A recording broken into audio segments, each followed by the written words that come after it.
Sono le 6:15, gli alpini si preparano a partire dal parcheggio dello stadio del ghiaccio di Asiago, si va in Ortigara e noi andiamo con loro. Fino a qui si arriva in macchina, la colonna si ferma qui e adesso si parte e si arriva sull'Ortigara a piedi.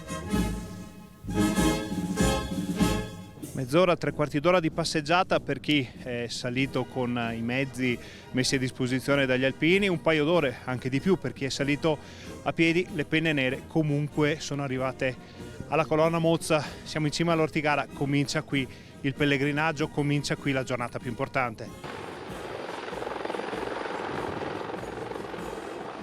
Tempo di farsi qualche fotografia in cima alla montagna sacra degli alpini e poi è già il momento della messa con i discorsi delle autorità presenti e con tantissime persone, non solo alpini ma anche amici, simpatizzanti, che hanno deciso di partecipare alla celebrazione.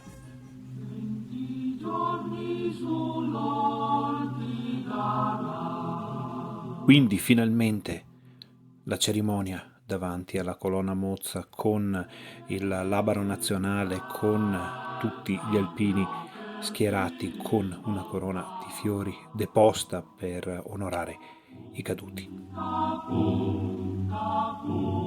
E l'emozione è davvero fortissima per tutti. E basta guardare quanta gente che sta arrivando su questa terra sacra degli alpini. Una grande emozione comunque per voi. Una grande emozione anche per me, anche ieri quando ho parlato al sacrario mi sono un po' emozionato. Grazie. E dopo la toccante cerimonia in Ortigara, la deposizione di una corona, gli onori anche al cibo austriaco per ricordare tutti quelli che hanno perso la vita qui sull'Ortigara.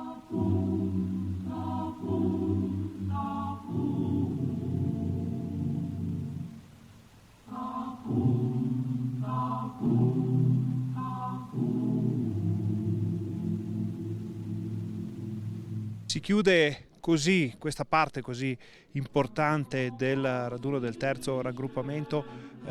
Dalla cima dell'Ortigara si vedono tutte le montagne attorno, si vede la Valsugana che un tempo durante la prima guerra mondiale era il nemico, adesso chi è caduto qui rivive nella memoria di chi è stato qui oggi per non dimenticare, dice la colonna Mozza, uniti nella pace.